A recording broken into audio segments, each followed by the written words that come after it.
comigo a sua Bíblia, por favor. Isaías, capítulo de número 32. O congresso é de mulheres. E hoje eu quero falar, vou tentar ser bem leve, bem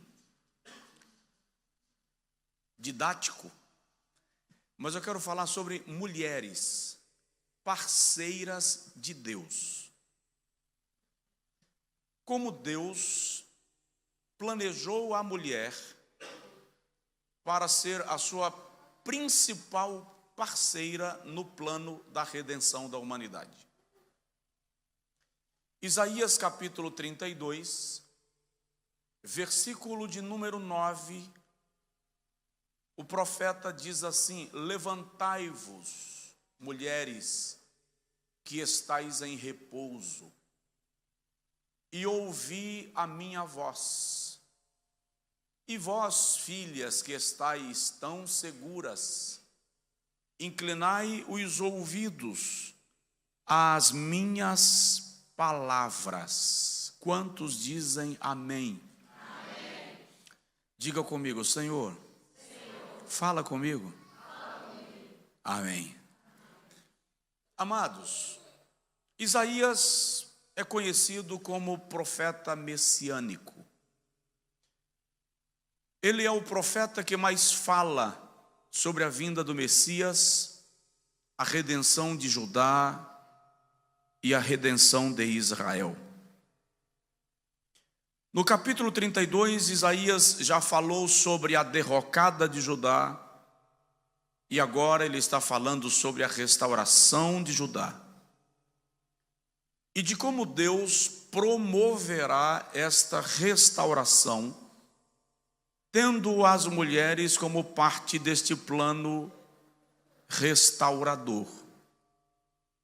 No Salmo 68, versículo 11, está um dos textos que eu acho mais lindos nas Sagradas Escrituras, quando no versículo 11 o salmista diz: donas de casa repartem os despojos, o Senhor deu a palavra, grande é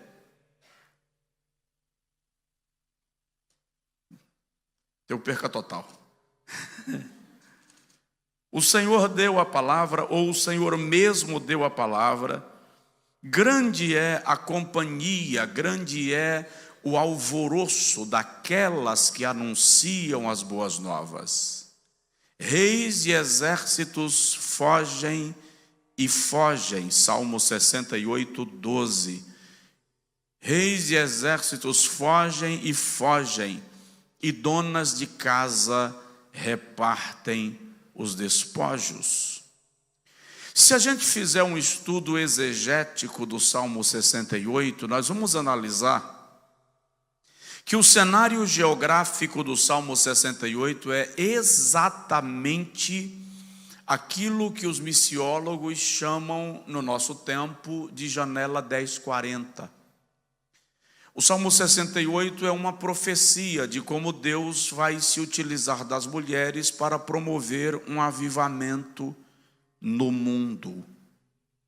Se nós observarmos bem a criação da mulher, nós vamos observar que o Senhor deu a ela alguns privilégios que lhes são exclusivos.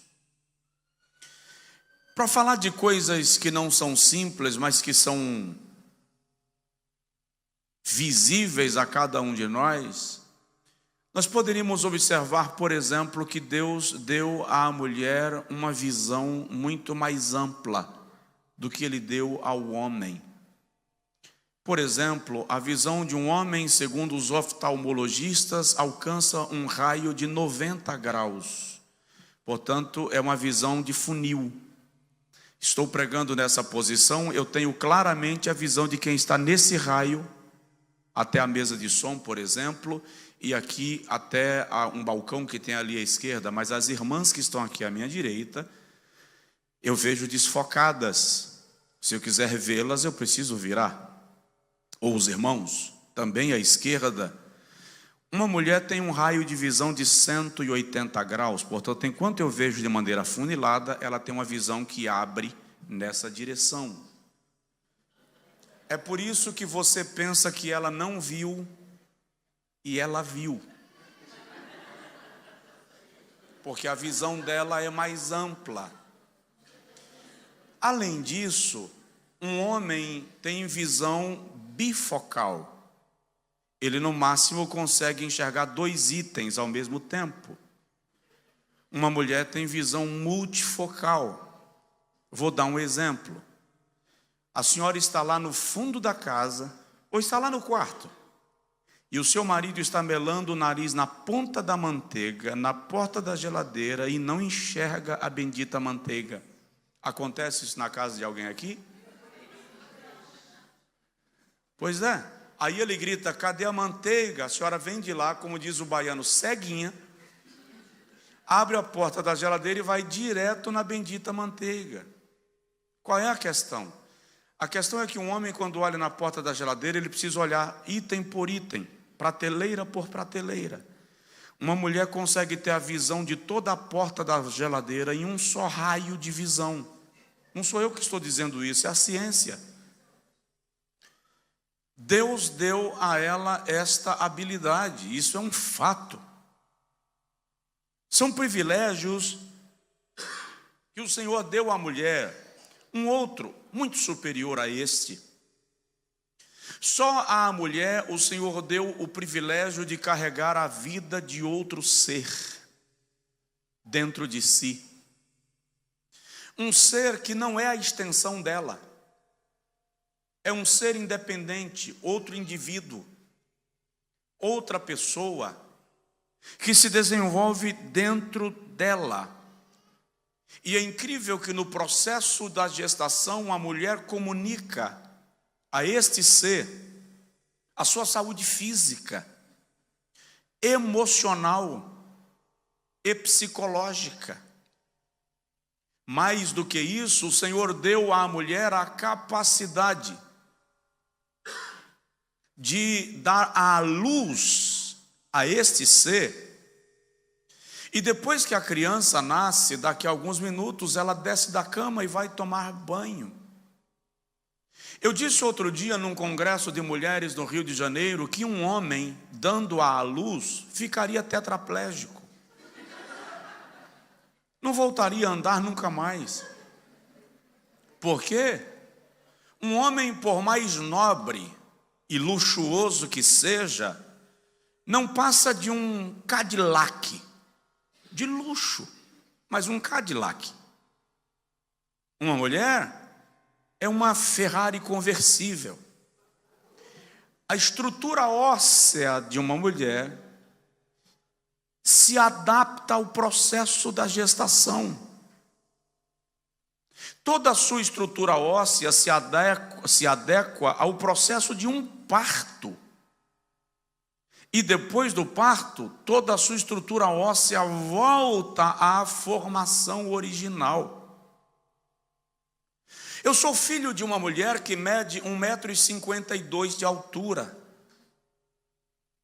Um dia uma irmã chegou para a minha mãe e disse: irmã Dina, como uma mulher tão pequena deu à luz a um homem tão grande? Eu disse: calma, irmã, não nasceu desse tamanho.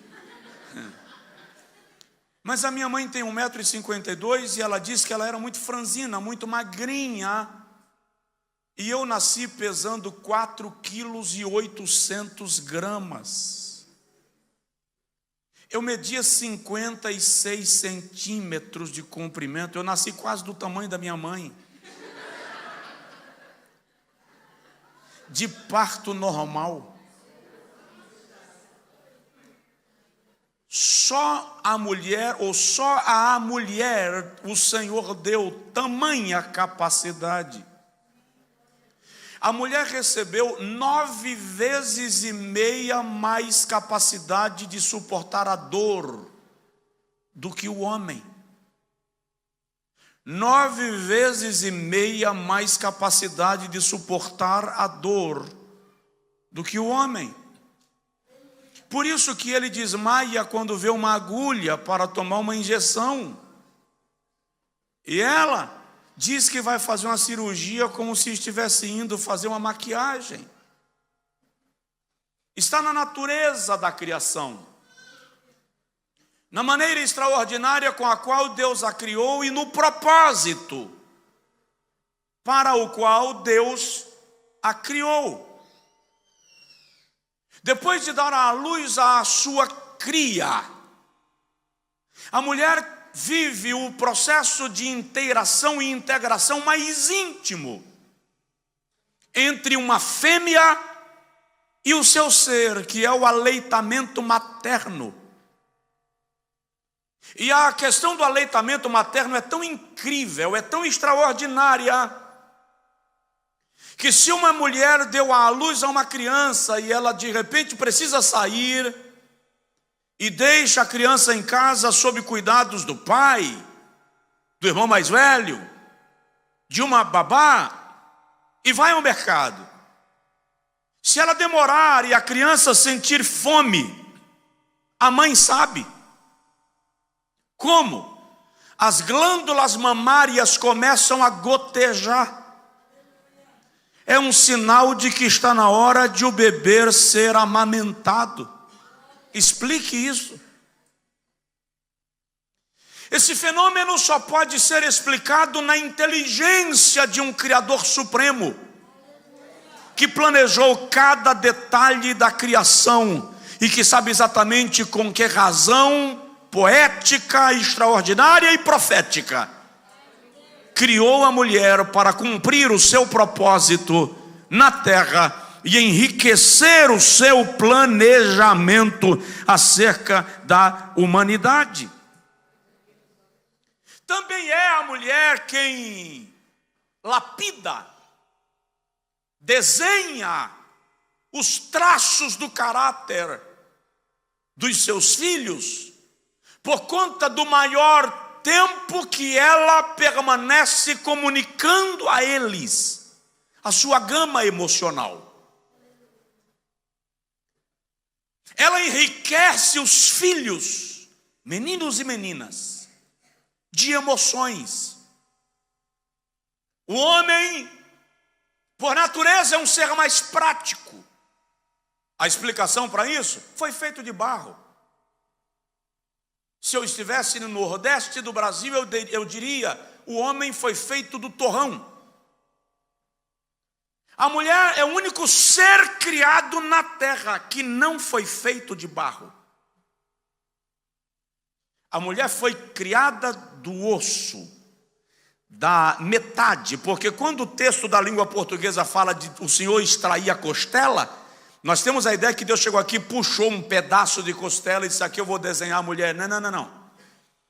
O texto hebraico dá a ideia de metade, como se Deus tivesse tirado metade do homem e da metade ele criou a mulher.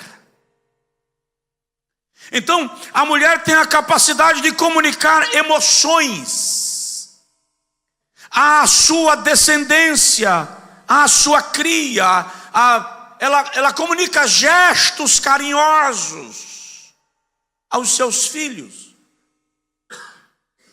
Uma pesquisa revelou que quando um homem decide destruir o casamento, quando um homem decide que ele não quer mais o casamento, ele resolve arrebentar a família, em 93% dos casos o casamento não acaba.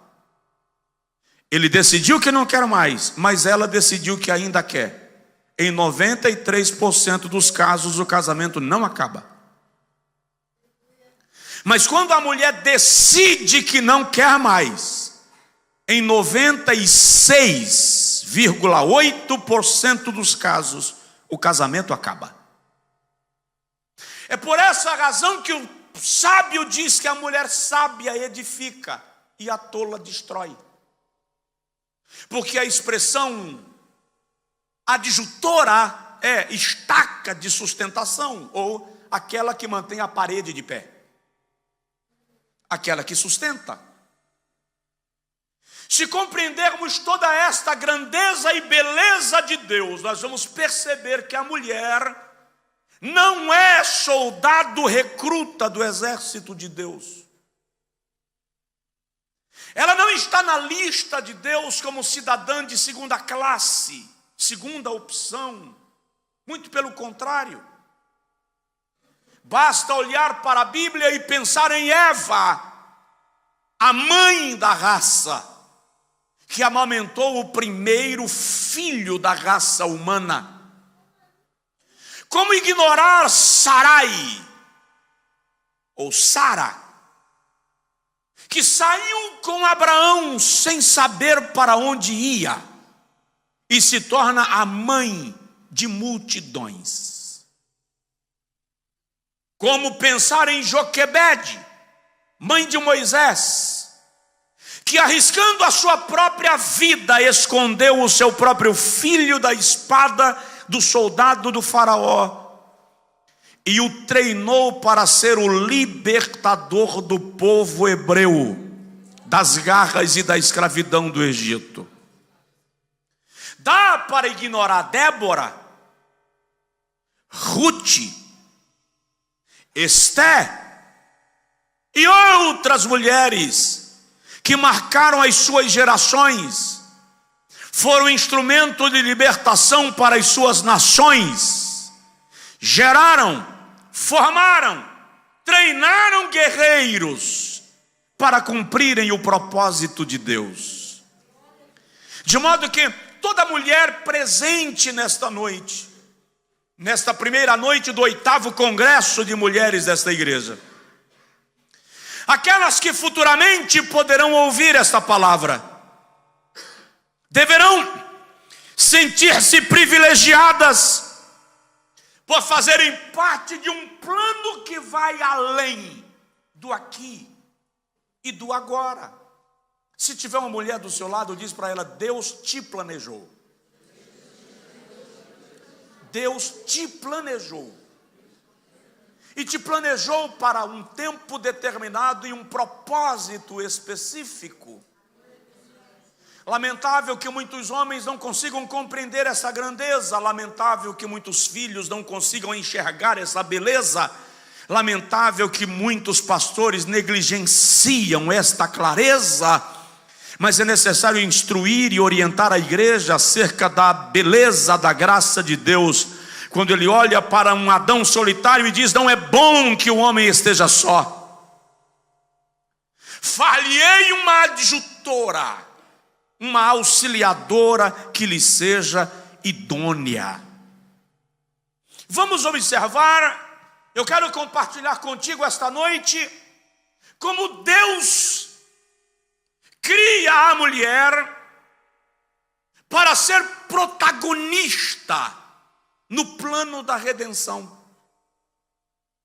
Como Deus cria a mulher para ser instrumento extraordinário no plano da redenção. Vamos começar, e eu vou começar desafiando os homens. Quem é homem tem certeza, diz amém. Então, aleluia. O desafio é nosso. Você sabia que a raça humana não pecou em Eva? A raça humana pecou em Adão. Romanos capítulo de número 5, versículo 12, Paulo diz, e eu vou descer, me permitam. Paulo diz: por um homem entrou o pecado no mundo, e homem ali é andros, dando a ideia não de raça humana, mas de gênero masculino. É quando o homem come do fruto que entra o pecado no mundo. Quando Eva come do fruto que o Senhor disse: não comerás, não acontece nada. É quando Adão come que os olhos de ambos se abrem. Por quê? Porque se o irmão lê Gênesis capítulo 2, versículo 16 e 17, o Senhor conversa com Adão e diz: de toda árvore do jardim poderás comer. Segunda pessoa da conjugação verbal no singular, tu poderás. O Senhor não diz vós podereis, não é segunda pessoa da conjugação verbal no plural, é no singular. Por que no singular? Eu explico já. De toda árvore do jardim poderás comer, mas da árvore do conhecimento do bem e do mal dela não comerás, Porque no dia que dela comerdes, certamente morrerás. Segunda pessoa da conjugação verbal, no singular. Se eu analisar bem, quando Deus dá essa ordem a Adão, Eva não estava lá. Isso é Gênesis 2, 16 e 17. Eva é criada no versículo 18. A responsabilidade de blindar a raça não era de Eva, era de Adão. Por isso que quando Adão come, os olhos de ambos se abrem. O que Satanás não sabia, quando ele fere a raça humana na queda de Adão, o que Satanás não planejava é que Deus, de maneira estratégica, deu a ordem a Adão antes que Eva estivesse lá. Por isso que quando eles estão em pecado, em estado de pecado, veem que estão nus e se escondem de Deus.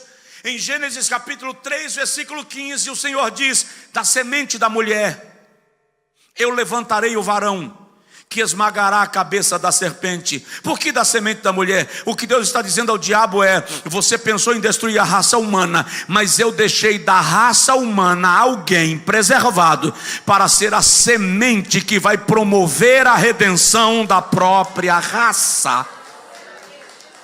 Dá para aplaudir ao Senhor por isso, não?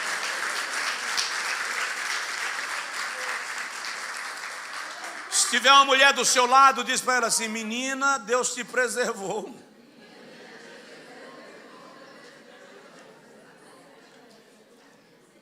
Dizem que as mulheres depois dos 60 chamam umas às outras de menina.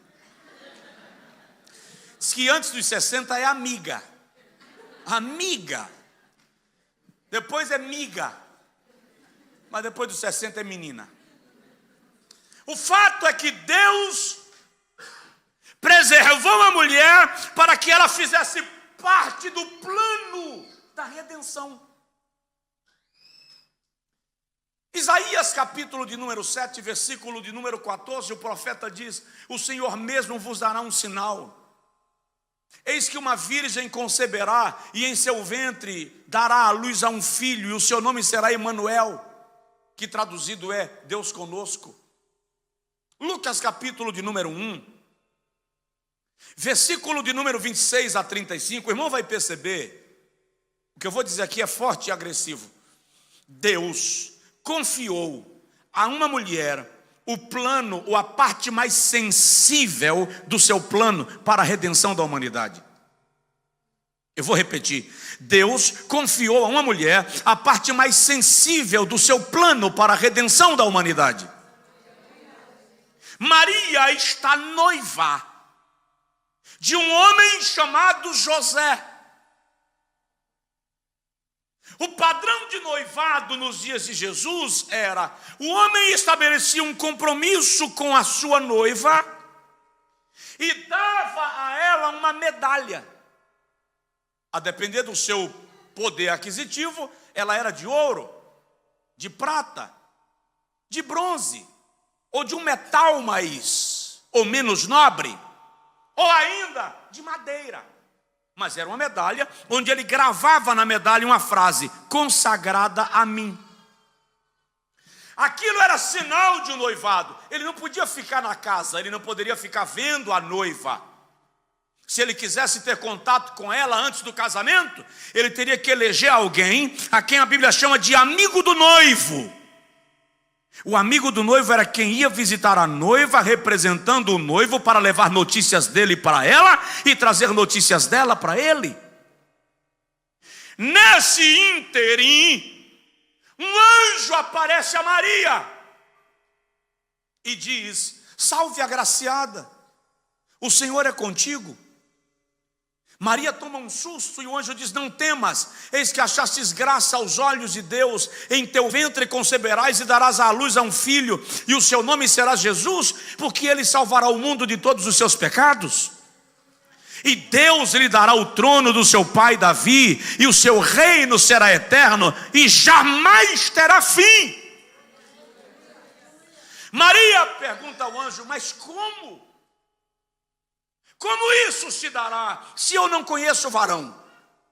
O anjo lhe diz: virá sobre ti o Espírito Santo, e ele te cobrirá com a sua sombra. Por isso mesmo que de ti sairá, será chamado Santo Filho de Deus. Agora observe. O mesmo anjo que veio conversar com Maria, veio conversar com Zacarias. A promessa era a mesma. Zacarias também teria um filho, que viria a chamar-se João Batista. O anjo conversou primeiro com Zacarias e depois com Maria. Quem é Maria? Uma simples menina de Nazaré. Quem é Zacarias? Sacerdote. Zacarias conhecia as profecias. Zacarias estava dentro do templo. Zacarias estava acostumado a ver a manifestação da glória de Deus. Mas incrivelmente, depois do anúncio do anjo, Zacarias fica mudo e Maria sai cantando. Por quê? Porque Zacarias pergunta, mas Maria pergunta também. Então qual a diferença? A diferença é que Zacarias pergunta porque duvida. Maria pergunta porque quer entender. Zacarias pergunta: que garantia eu tenho de que a profecia é verdadeira? Como é que você está vendo um anjo, lerdo, e quer saber se a profecia é verdadeira? Você está vendo um anjo, meu, e quer saber se é verdadeiro? Você é sacerdote, encontra um anjo no templo e quer saber se é Deus que está falando? É muita incredulidade. O anjo olhou para Zacarias e disse: tá, você quer um sinal? Quero. Ficarás mudo até que a criança venha a nascer. Quando o mesmo anjo conversa com Maria, ela diz: como isso acontecerá se eu não conheço o varão? O anjo diz: o Espírito virá sobre ti. Quando o anjo vai embora, Zacarias sai do templo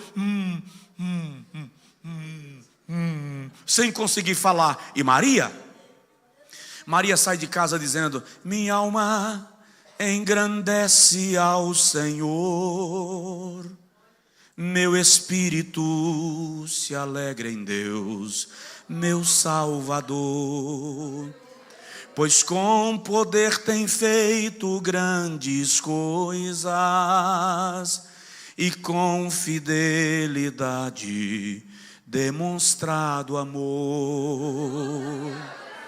Zacarias mudo, Maria canta. Por quê? Porque ela foi sensível à revelação do plano de Deus. E olha que incrível. Eu disse ontem aqui na reunião da liderança: o cérebro de um homem produz, segundo a ciência, uma média de 7.300 palavras por dia. O cérebro de uma mulher produz em média 21.000 palavras por dia. É por isso que alguns dizem que mulher fala muito. É verdade. Ela tem mais capacidade de comunicação, ela produz mais palavras. Por isso que elas são melhores comunicadoras, melhores diplomatas, melhores jornalistas, melhores advogadas, porque o cérebro feminino ferve de palavras. Mas a Bíblia diz que quando os magos chegaram e conversaram com Maria sobre o que viram acerca do menino, olhe a sensibilidade de Maria. A Bíblia diz que ela guardava todas as coisas em silêncio no seu coração. Quando o assunto era o plano de Deus, Maria sabia fazer silêncio. Ela sabia guardar segredo. Por isso Deus confiou a Maria. O mais natural seria Maria sair contando para as amigas. O mais natural seria Maria conversar com as suas colegas e dizer: um anjo me visitou e disse que eu serei a mãe do Messias. O mais normal seria Maria sair contando que ela vai amamentar o Salvador. Mas ela guarda em silêncio no seu coração. Entenda isso. O que Deus está revelando aqui é que Ele confia a uma mulher a parte mais gloriosa, a parte mais singela, a parte mais fundamental do plano da redenção. E ela corresponde com a confiança que Deus deposita nela. Ela permanece em silêncio o tempo inteiro. Dá para dizer amém? Então, o Senhor confia a uma mulher a parte mais singela do seu plano. Então, se alguém acha que Maria não tem mérito algum, está enganado. O Senhor depositou nela a semente da mulher, que esmagaria e esmagou a cabeça da serpente e garantiu a redenção da humanidade. Alguém pode aplaudir ao Senhor aqui nessa noite?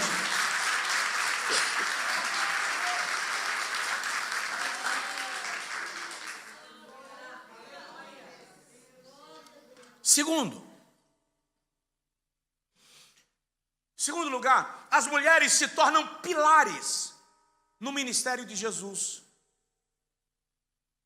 O ministério de Jesus foi sustentado pela presença de mulheres que creram nele e o seguiam.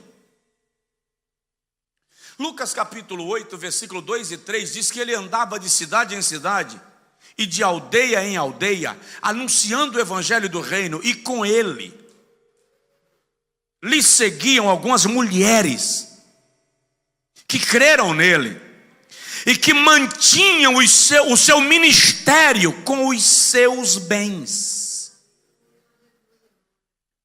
O ministério de Jesus vai se desenvolvendo na Palestina com a presença das mulheres.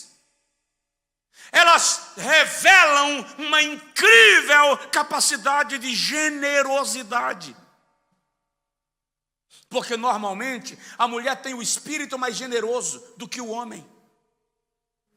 O seu instinto materno se manifesta de maneira natural e extraordinária. Um homem não adota alguém como seu filho só porque olhou e achou lindo. Uma mulher consegue assimilar filiação, porque o seu instinto materno aguça com naturalidade e sem precisar forçar o sentimento. Elas servem o ministério de Jesus, não obstante a perseguição dos sacerdotes, dos fariseus, dos saduceus. E investem nesse ministério. Você lembra no dia que Elias disse assim: não haverá chuva sobre a terra por 3 anos e meio, segundo a minha palavra? Quem lembra desse texto diz amém. Elias suspende a chuva. Um dia ele chega na casa de uma mulher, uma viúva em Serepta, e ele chega na casa dessa viúva e diz assim: me dá um pouco de água. E ela levanta e vai buscar. Fala sério, tem seca na terra porque ele profetizou. Agora ele chega precisando de água. Por isso que eu digo, cuidado com o que você profetiza, porque o que você profetiza pode te envolver no cumprimento da profecia. Agora Elias quer água, e ele chega na casa de uma mulher e pede água. E a Bíblia dizia, ela levantou e foi buscar. Só que quando ela vai buscar a água, ele diz assim: não, prepara um bolo de farinha para mim. E ela disse assim: ah, meu Senhor, só tem um resto de farinha na panela, um pouquinho de azeite na botija. Eu estou catando os últimos gravetos para fazer o último bolo, para que eu e meu filho comamos e morramos. Olha bem, Elias olha para ela e diz assim: vai e prepara primeiro um bolo para mim, depois um para ti e para o teu filho. Olha bem para mim, quem é o homem que atenderia aquele profeta? Acá só o que fazer, rapaz. Eu acabei de dizer que só tem um resto de farinha, um resto de azeite, e eu estou preparando um bolo para que eu e meu filho comamos e morramos. Eu posso até aceitar te dar o meu pedaço de bolo, mas do meu filho é ruim. É a minha descendência, é a garantia da minha linhagem. Eu vou te dar. A mulher foi e fez o bolo e trouxe. O que é mais incrível, e eu imagino agora, é o olhar do menino. Porque o menino olha para o bolo que seria dele e faz assim: oh, acabou de ir meu bolo. E o olhar da fome é longo, viu, irmão? O menino olhando para o pedaço de bolo dele que foi embora. Aí Elias diz para a mulher: vai lá e faz um bolo para você e seu filho. Ela diz: ah, meu senhor, acabou a farinha da panela e o azeite da botija. Elias diz: não, vai, porque assim diz o Senhor: a farinha da panela não acabará e o azeite da botija não secará, até que haja chuva sobre a terra. Isso está no campo da generosidade. O Senhor dá a ela essa capacidade. Quem veio do Nordeste, Norte e Nordeste brasileiro, conhece a expressão mães de leite. Quando uma mulher dá à luz a uma criança e ela não produz leite materno, mas se descobre na região uma outra mulher que também deu à luz e tem leite de sobra, e ela passa a amamentar aquela segunda criança, que não é filho biológico, mas ela produz leite com generosidade para alimentar o filho da outra. Isso é generosidade. Na verdade, no ministério cristão, nós precisamos de gente que tenha essa aptidão de paternidade e de maternidade para adotar filhos espirituais e cuidar deles na casa do Senhor. Provoca a pessoa do seu lado e diz para ela assim: Deus está contando com você. Terceiro lugar. Primeiro, Deus confia a uma mulher a parte mais sensível do seu plano. Segundo, elas se tornam pilares do ministério de Jesus. Terceiro, o Senhor revela para elas as verdades espirituais mais poderosas do Evangelho. Eu vou repetir porque as irmãs não entenderam. E eu vou dar exemplo. As verdades espirituais mais profundas do Evangelho foram ditas a mulheres. E eu vou começar com Maria. Texto que eu já citei de Lucas 1:26, em teu ventre conceberás e darás à luz a um filho, e o seu nome será Jesus, porque Deus lhe dará o trono do seu pai Davi. Na mensagem do anjo a Maria está o futuro de Israel. O milênio está na mensagem do anjo a Maria. O Senhor dá a Maria a revelação do futuro. As pessoas estão aí lutando para entender o Apocalipse. E o anjo chega para Maria e diz: é simples. Aquele que de ti sairá vai reinar sobre Israel e sobre as nações. É simples. Irmão, o Evangelho é simples. Nós, em nome da teologia, é que gostamos de complicar. Mas, resumindo, Jesus, que de ti sairá, será chamado santo, ele reinará e reinará eternamente. Simplificou. Agora vamos observar outras verdades extraordinárias que Jesus diz a mulheres. Pense em Mateus capítulo 15, versículo 21 a 28. Vem uma mulher que a Bíblia chama de Ciro-fenícia, não dá nome dela. Se ela é Ciro-fenícia, ela não é judia, não é descendente de Abraão. Ela não é da casa de Israel. A sua filha está endemoniada.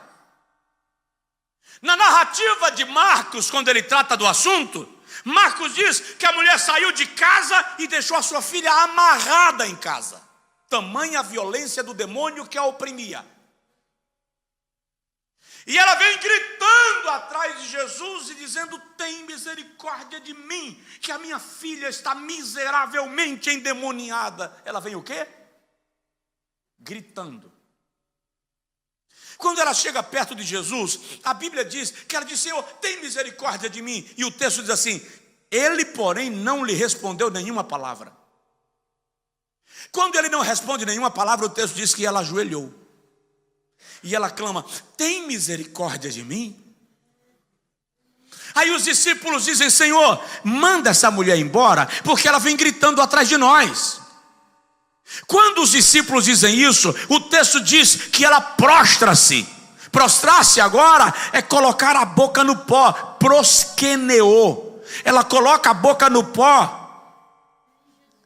Quando ela coloca a boca no pó, Jesus diz: eu não fui enviado senão as ovelhas perdidas da casa de Israel. O que Jesus está dizendo? Não tenho necessidade nenhuma de cuidar do seu problema. Eu vim para a casa de Israel e você não é da casa de Israel. Quando Jesus diz isso, a Bíblia diz, ela o adorou. Ela deita, a expressão grega ali é deitar. Cada pancada que Jesus dava, ela se rende mais, ela desce mais. Dificilmente um homem teria essa atitude, porque a natureza do homem é reativa. Ele vai dizer, diz que é o Messias e me trata assim. Ela deita. Quando ela deita, Jesus diz, eu não posso pegar a comida dos filhos e jogá-los aos cachorrinhos. Ela diz, Senhor, eu sei, mas eu também sei que até os cachorrinhos comem da comida que cai da mesa dos seus donos. É como se ela dissesse, eu não quero a comida dos meninos, eu só quero a migalha que cai. Aí Jesus diz, ó mulher, a tua fé é grande demais, seja feito para contigo como tu desejas. Aleluia. Agora observe, se a gente analisar esse texto, e quem sabe em outra ocasião a gente consiga, aquela mulher cortou a fila da graça. Jesus não estava ali para abençoar os gentios, ele estava ali para abençoar os judeus. Ela é a primeira mulher não judia que invade o plano da graça e é abençoada pela graça, que só vai nos alcançar a partir do momento que os judeus rejeitam a misericórdia de Deus. Isso é extraordinário. Quer um outro exemplo de mulher? A mulher samaritana. As coisas que Jesus diz à mulher samaritana são simplesmente extraordinárias. Judeus e samaritanos eram inimigos há séculos. Eles não se comunicavam. Um rabino judeu me disse que um judeu não lavava os pés na bacia onde um samaritano tivesse lavado as mãos. Era uma briga étnica. Jesus chega, João 4, tem uma mulher à beira do poço de Jacó tirando água, meio-dia. Eu gosto de Jesus demais, porque Jesus sabe da briga de judeu e samaritano, e ele sabia que os apóstolos não iriam deixar ele conversar com a mulher, então ele chama os apóstolos e diz assim, vão comprar comida. E ele fica só. Quando ele se aproxima da mulher, ele diz assim, me dá um pouco dessa água. E a mulher olha para ele e diz assim, como podes tu, sendo judeu, falar comigo que sou samaritana? Na verdade, alguém já disse que ela está se humilhando. Ela está dizendo, como pode você, de casta inferior, se comunicar comigo que sou de casta superior? É isso que ela está dizendo. Quando Jesus ouve isso, ele diz assim, se tu soubesses quem é que te pede água, tu me pediria e eu te daria água viva. A mulher tenta reagir e diz, tu não tens nem com que tirar. Ele olha para ela e diz, aquele que beber dessa água voltará a ter sede, mas o que beber da água que eu lhe der, nunca mais sede terá. A mulher diz assim, tá, resolve um problema. Nós, samaritanos, desculpa a tosse, tá, querido? Tá uma coceira chata na garganta, é por causa do ar seco, e aí eu pago o preço. Nós, samaritanos, cremos que Deus deve ser adorado no monte. Vocês acreditam que Deus deve ser adorado em Jerusalém? Eu sei que quando vier o Messias, ele nos revelará essa verdade. Jesus diz assim, eu o sou. Eu sou o Messias. Eu sou o Messias que tu esperas. Aí Jesus diz, e vou te dizer uma coisa, a hora vem, e é a partir de agora. Esse agora é, João 4, 23, a hora vem e agora é. Esse agora é muito importante no plano da igreja, no plano de Deus. Porque o agora é, Jesus está dizendo, eu estou fechando a porta da dispensação da lei, e agora eu abro a porta da dispensação da graça. Isso aqui é poderoso demais. A hora vem E já é agora em que os verdadeiros adorarão ao Pai, não no monte, nem em Jerusalém, mas em espírito e em verdade, porque Deus é espírito e importa que aqueles que o adoram, o adorem em espírito e em verdade. Aí Jesus diz assim para a mulher: vai e chama teu marido. Ela diz: não tenho marido. Jesus, olhando para ela, diz: disseste bem? Tivesse 5, e o que tens agora não é teu. Eu já vi pregador dizendo que aquela mulher era prostituta. Não é verdade. Ela foi casada 5 vezes. E em Israel, nos dias de Jesus, era muito comum um camarada casar com a mulher, e quando encontrava outra que ele julgava mais bonita, mais interessante, dava para a esposa carta de divórcio e mandava ela embora. Tinha algum problema na vida daquela senhora, que 5 maridos deram a ela carta de dispensa. Agora ela está traumada, ferida, e está dizendo assim: já casei com 5 e deu errado, não quero mais nenhum. Então ela está num relacionamento que não é um casamento. Isso não faz dela uma prostituta. Jesus diz: tu tivesse 5 maridos e está com um que não é teu. Ela está tendo um relacionamento extraconjugal com alguém que tem mulher, que tem esposa, mas é diferente da interpretação que se faz. Quando Jesus diz isso, ela diz assim: vejo que tu és profeta, fica aqui.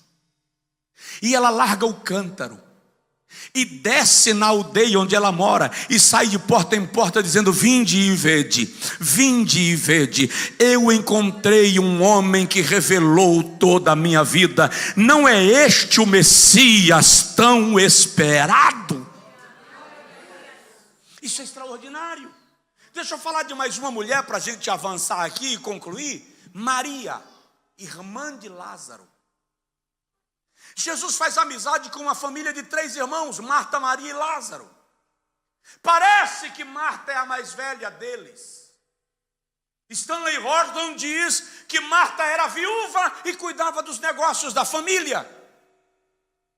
O historiador sugere que eles eram plantadores de vinha e fornecedores de vinho, portanto uma família economicamente abastada. E há alguns sinais de que a família de Marta, Maria e Lázaro fosse uma família rica. Por exemplo, eles têm um cemitério familiar na propriedade da própria família. Isso só era comum entre pessoas de classe alta. Segundo, os judeus de Jerusalém e os sacerdotes de Jerusalém vêm para Betânia quando Lázaro morre. Os sacerdotes não iam à casa de qualquer um porque morreu um parente. Terceiro, Jesus chega na casa de Marta levando mais 12, na hora do almoço, sem avisar. E tem comida. É uma família que tem despensa abundante. Quem é dona de casa aqui, imagina aí, seu marido chegar levando 12 amigos na hora do almoço, sem avisar. Almoça na calçada, dito. Aí pedir lá no cachorro quente, porque aqui não. Mas na casa tinha comida. De repente, Lázaro adoece. João 11. Quando Lázaro adoece, Marta e Maria mandam um mensageiro ao encontro de Jesus. Lázaro, teu amigo, a quem tu amas, está doente e é grave. Jesus diz assim: a doença de Lázaro não é para a morte. A doença de Lázaro não é para quê? Para a morte. O que isso significa? Não vai morrer. Eu, pelo menos, se Jesus manda um recado desse para mim, eu vou entender que não vai morrer. Quando o mensageiro chegou de volta, Lázaro havia morrido. Como é que Jesus disse que não era para a morte e o rapaz morreu? Que contradição é essa? E o incrível, Jesus não foi curar Lázaro. Jesus não foi para a cerimônia fúnebre. Jesus não foi para o sepultamento. 4 dias depois, Jesus levanta e diz: vamos a Betânia visitar Lázaro. Um dos discípulos disse assim: vamos para lá fazer o quê? Se já queriam te matar lá. Jesus disse: vamos, porque Lázaro está dormindo. O outro disse: mestre, se está dormindo, deixa quieto, está bem, vai lá acordar o bichinho. Jesus disse: Lázaro morreu. Mas se Lázaro morreu, vai lá agora fazer o que se já morreu? Lá vem Jesus. Eu tenho a impressão de Jesus sempre andando serenamente. Um homem enérgico, mas leve. Só que quando Jesus vem chegando em Betânia, irmão, presta atenção. O texto diz que Marta veio encontrar Jesus na entrada de Betânia. Na cultura judaica, nos dias de Jesus, vir encontrar alguém na entrada da aldeia é uma forma de dizer: você não é mais necessário. Não precisa entrar. Marta estava mais ou menos dizendo a Jesus: quando eu mandei te chamar, o senhor não veio. O filho da viúva de Naim, o senhor chegou na hora. Até na casa do infeliz do Zaqueu, o senhor passou uma noite. Mas aqui em casa, que a gente é amigo, né, mestre? A gente manda chamar e o senhor vem 4 dias depois. Porque Marta é uma mulher que não leva desaforo para casa. O que ela tem que dizer, ela diz. É só ler outros episódios. Marta é do tipo que o que precisa falar, fala. Jesus olha para Marta e diz: Marta, teu irmão vai ressuscitar. Marta disse: eu sei. Na ressurreição do último dia. Se tu estivesses aqui, meu irmão não teria morrido. Jesus viu que não dava para conversar com Marta. Aí ele diz: chama Maria. Alguém chegou no ouvido de Maria e disse: o mestre está aí fora e te chama. Maria levanta e vem ao encontro de Jesus. Agora sabe o que é interessante? Maria diz a Jesus a mesma coisa que Marta: se tu estivesses aqui, meu irmão não teria morrido. A frase é a mesma. Qual é a diferença? A diferença é que a Bíblia diz que Maria, prostrando-se, primeiro ela adora, depois ela olha para ele e diz: Senhor, se tu estivesses aqui, meu irmão não teria morrido. É uma forma de dizer: Lázaro morreu, mas tu estás vivo. Lázaro morreu, mas não muda nada naquilo que eu sinto por ti. Lázaro morreu, mas a minha confiança permanece inabalável. É quando Maria adora. Pode ler o texto, a Bíblia diz assim: Jesus chorou. Maria consegue tocar o coração de Jesus. E agora Jesus diz: dize-me onde o puseste. O milagre começa aqui. Precisamos entender, são verdades espirituais extraordinárias que Jesus partilha com uma mulher. Tem uma mulher do seu lado aí? Diz para ela: sinta-se privilegiada.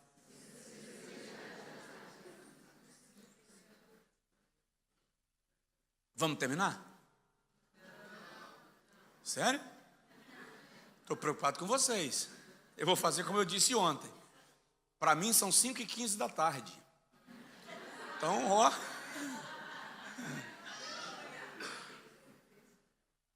Eu estou meu relógio biológico me dá 4 horas de vantagem. Gasta ela? Tá, vamos lá. 4º lugar, a última gentileza de uma pessoa com Jesus foi feito por uma mulher. Jesus ressuscita Lázaro. Maria fica com um sentimento, ela quer expressar gratidão. Ela quer de alguma forma revelar o seu sentimento de zelo, de amor, de celebração pelo milagre que Jesus lhe faz. Então, se promove um jantar, João 12, na casa de alguém em Betânia. O jantar, diz a Bíblia, é para honrar a Jesus. Todos estão assentados à mesa. É uma expressão ocidental. Israel não usava mesa, era posto no chão e todos se assentavam meio que com os pés para trás e se reclinavam à mesa para comer. A ideia é mais ou menos de Jesus assentado ao chão, com as pernas nessa posição, reclinado à mesa, comendo. Alguns não estão me vendo. Na hora de se servir, podia até fazer assim, ó, e comer. É nesse momento que todos estão comendo que Maria diz: é a minha chance. E ela vai dentro de casa e pega um vaso de alabastro,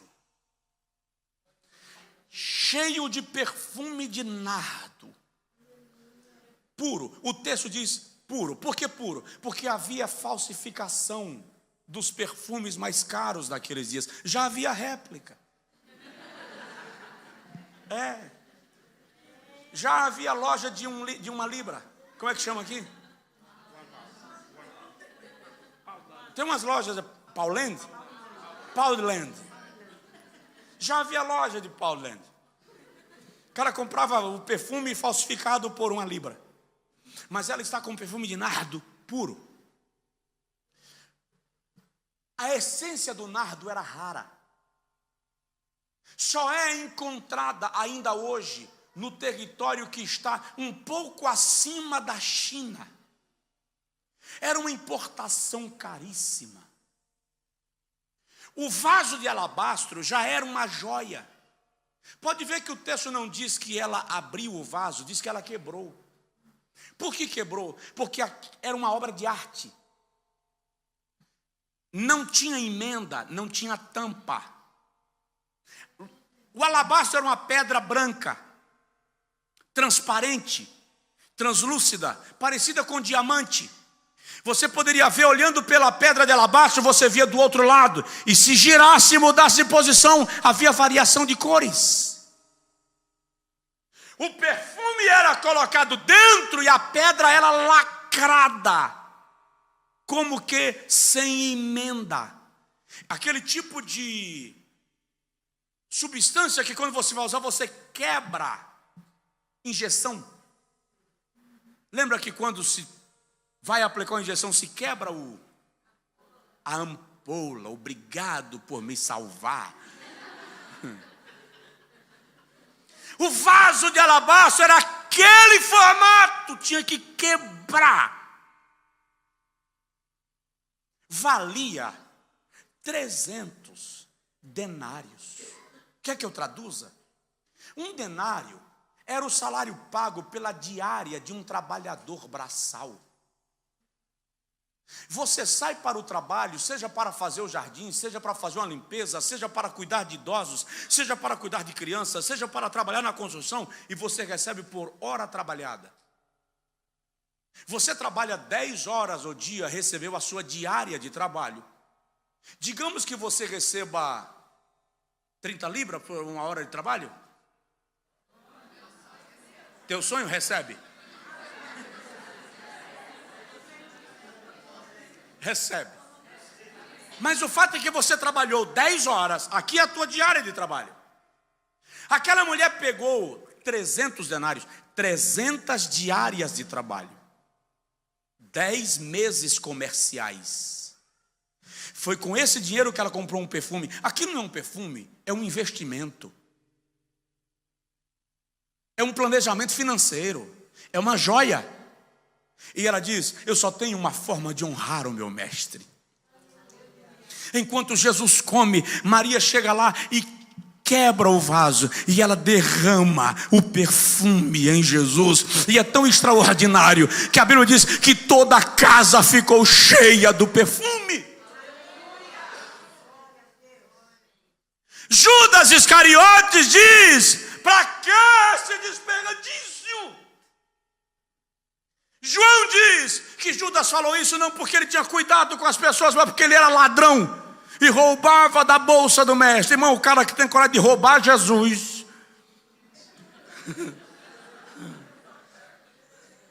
é muita coragem, irmão.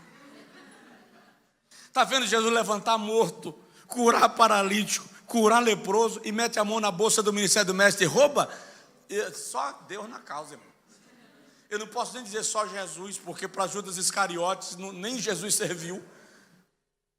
Mas o fato é que ela diz: para que esse desperdício? E Jesus diz: não a reprimais, não a repreendais. Ela terminou de ungir o meu corpo para a sepultura. Aí Jesus diz, e um gesto que ela faz é tão extraordinário, que onde quer que esse evangelho seja pregado, se fará menção do nome dela. O que nós estamos vendo aqui é uma mulher se desprendendo de uma joia para honrar aquele que lhe trouxe a joia que um perfume não pagaria, a vida do seu irmão. É um gesto de carinho, é um gesto de gentileza com o mestre. Judas quer vender, Maria entende. E interessante que Judas não está sozinho, porque a Bíblia diz que a repreendiam. Judas é aquele que fala, mas tem gente olhando para ele dizendo assim: que desperdício, meu Deus do céu. Mas ela é aquela que quer honrar Jesus. Ela quer revelar um gesto de carinho. Aquilo é um gesto de afago. Ela estava demonstrando amor por Jesus, visto que ele daqui a uma semana vai para a cruz. Uma semana depois Jesus vai ser crucificado. Mas o gesto de Maria lhe afaga, lhe aconchega, lhe aproxima, lhe amaina a alma. Então nós vamos perceber que elas têm uma capacidade extraordinária de gentileza e desapego das coisas em função das pessoas. Nós vamos concluir, eu falo só mais duas coisinhas. As mulheres revelam no ministério de Jesus lealdade em tempo de crise. Quando Jesus foi preso, Judas o traiu. Pedro o negou. Marcos fugiu nu, enrolado num lençol. Os outros apóstolos estavam longe, ninguém aparece, exceto João, que permanece até a última hora. Mas as mulheres estão com ele no caminho do Gólgota. Ele vai levando a cruz e elas vêm chorando atrás dele. Elas não sentem vergonha de Jesus porque ele está condenado como um malfeitor. Nenhum homem se sente satisfeito em acompanhar alguém que está sendo crucificado como um réu. Mas elas estão lá a tal ponto, o choro é tão revelado, é tão alto, que em Lucas 23, Jesus para e olha para elas, no versículo 27, diz: filhas de Jerusalém, não chorai por mim, chorai antes por vós mesmas e pelos vossos filhos. Mas elas acompanham o cortejo da cruz. Jesus é crucificado, elevado sobre o madeiro, e elas estão lá. João 19, 26 diz que as mulheres estavam de longe, olhando para ele. Por que de longe? Porque os soldados não permitiam a aproximação, mas elas permanecem lá. Ninguém aparece. Aqueles que foram curados por ele não se manifestam. Os leprosos por ele purificados não estão lá. Mas elas estão ao pé da cruz, ao pé do Calvário, olhando para ele. E entre elas, a sua mãe. É por essa razão que lá em João capítulo 19, Jesus olha para Maria ao pé da cruz. Alguém aqui consegue imaginar a dor de Maria? Como as suas entranhas davam cãibras. E Jesus, olhando para Maria, faz um gesto de amor e diz: filho, olhando para João, eis aí a tua mãe. Mãe, eis aí o teu filho. É como se Jesus dissesse: eu coloco João em meu lugar para cuidar de ti. Por que Jesus faz isso? Porque a tradição judaica diz que José morreu quando Jesus tinha aproximadamente 17 anos de idade. Se o marido morre, o filho mais velho é quem cuida da mãe. Portanto, com a morte de José, quem cuida de Maria é Jesus. Mas aos 33 anos ele está na cruz. E depois da cruz ele não voltará para casa. E por que não? Porque não havia mais casa. A tradição judaica diz que o Império Romano não gastava nem com o madeiro que ia crucificar um réu. Era tirado a peça principal da cominheira da casa, a viga principal de sustentação do telhado. Ou seja, o telhado da casa era destruído para que o indivíduo fosse crucificado com o madeiro da sua própria casa. Maria não tinha casa, a sua casa foi destruída para que Jesus fosse crucificado no madeiro que estruturava o telhado da casa. Ela não tem para onde voltar. Por isso Jesus olha para João e diz: assume meu lugar e cuida dela. E olha para ela e diz: aceita-o como filho, ele vai cuidar de ti. De modo que a Bíblia diz que desde aquele dia João a recebeu em sua casa. Sabe o que eu acho extraordinário? Até na morte ele estava cuidando. Provoca aí a pessoa do seu lado e diz assim: Deus cuida de você. Tem um cântico que diz assim: eu cuido de ti, eu cuido de ti, descansa em mim, confia, sorri. Ele estava cuidando dela, mas ela estava ao pé da cruz. E no dia do sepultamento, da ressurreição, quem foi lá? Cadê Pedro? Cadê Tiago? Cadê Bartolomeu? Judas? Judas já selou o seu próprio destino. Mas a Bíblia diz que elas se levantam bem cedo. E elas vão se perguntando: quem nos removerá a pedra? E à medida que elas vão caminhando, João 20, ao encontro do sepulcro para embalsamar-lhe o corpo, está escrito que quando elas chegam diante do sepulcro, elas percebem que a pedra está removida. Tem um susto. Tem uma pregadora no Brasil chamada Valnice Milhomens. Ela diz que Jesus, quando ressuscitou, apareceu primeiro às mulheres, porque Jesus sabia que as mulheres não iam guardar segredo, e no mesmo dia todo mundo ia saber que ele estava vivo. Eu só estou repetindo porque foi uma mulher quem disse, por isso que eu estou dizendo o autor da frase. A pedra está removida. E elas paradas, assustadas, de repente aparece um anjo em pé sobre a pedra. E o anjo diz: a quem buscais? Aquele que vive dentre os mortos? Ele não está mais aqui, já ressuscitou. Aleluia! Glorifique, aplauda ao Senhor, porque Ele está vivo. E sabe o que é extraordinário? Elas voltam correndo para Jerusalém. Mas uma fica.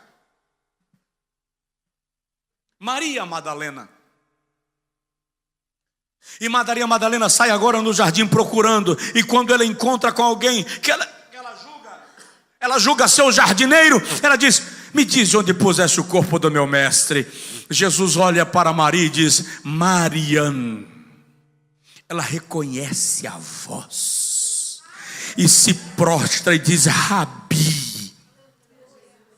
Raboni, Raboni, mestre, meu mestre, meu bom mestre. Jesus diz: não me toca, Maria, vai, dize aos meus discípulos e a Pedro que eu vou para a Galileia e os encontro lá. Por que Jesus disse: dize aos meus discípulos e a Pedro? Deixa isso para a próxima pregação. Só para você entender, quando as mulheres chegam em Jerusalém e dizem para os discípulos do cenáculo: Jesus está vivo, ele ressuscitou, o sepulcro está vazio, um anjo apareceu, estava na porta do sepulcro. Pedro e João saem correndo em direção ao sepulcro. Acontece que João é mais novo do que Pedro, sem querer magoar ninguém. E João corre na frente, diz a Bíblia. E no meio da corrida, Pedro lembra: eu neguei Jesus. Como é que eu vou olhar para ele agora? Pedro diz: acelera. E João segue. João chega e entra no sepulcro, diz a Bíblia, viu e creu. João sai. Quando João está do lado de fora, Pedro chega e entra. E sai. E João entra de novo. Só que agora Pedro está dizendo: como é que eu vou encarar o mestre? Ele viu a hora que eu neguei ele. Lucas diz que quando Pedro negou Jesus a terceira vez, Jesus olhou para ele. Jesus sabia. Então Pedro está: como é que eu explico? Quando Jesus diz a Maria Madalena: vai, dize aos meus discípulos e a Pedro. Jesus sabia que Pedro não teria coragem de ir para aquela reunião. Então ele está dizendo a Maria: faça Pedro entender que eu não abro mão dele. Faça Pedro entender que eu já sabia que iria acontecer, mas ele continua fazendo parte do meu plano. Maria Madalena desce rápido. Quando ela chega no cenáculo, ela diz assim: olha, elas viram o túmulo vazio, mas eu falei com ele. E o que ele disse? Disse para todo mundo descer para a Galileia, que ele encontra com a gente lá. Irmão Pedro, o mestre mandou dizer para o irmão que você não pode faltar na reunião. Ele quer falar contigo também. Aleluia. Dá um aplauso ao Senhor. Glorifica o nome de Jesus. Fica de pé quem puder. Dá uma olhadinha no seu vizinho e diz para ele: Deus não abre mão de você. Deus não abre mão de você.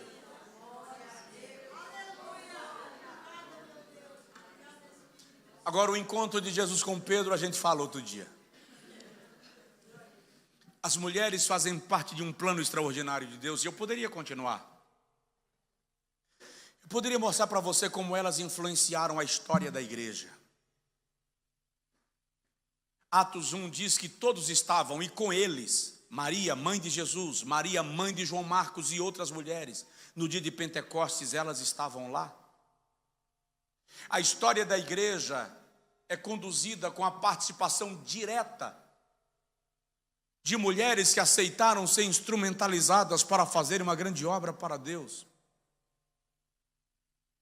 A Inglaterra precisa que mulheres que estão em repouso se levantem.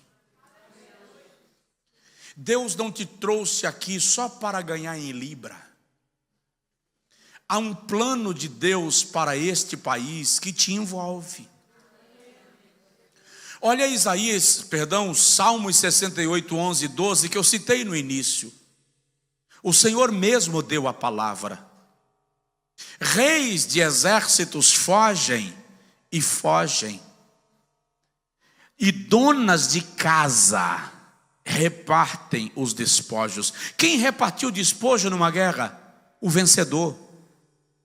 Preste atenção nisso. Está para eclodir, para explodir uma revolução espiritual no mundo. Guarde bem isso. O mundo oriental, o mundo árabe vai viver uma explosão espiritual. E quem vai encabeçar essa explosão são as mulheres. Está na profecia. Ao longo da história, elas são as mais oprimidas em diversos reinos, culturas e nações. Satanás deseja manter a mulher debaixo de um jugo de escravidão, mas o Espírito de Deus vai fazer um movimento espiritual extraordinário. Sua casa será avivada através da irmã. Seu marido será avivado através da irmã. Seus filhos serão despertados através da senhora. Sua família será provocada através da senhora. O ministério do teu marido será poderoso a partir da tua vida de oração, clamor, intercessão e suporte espiritual. Deus vai lhe usar.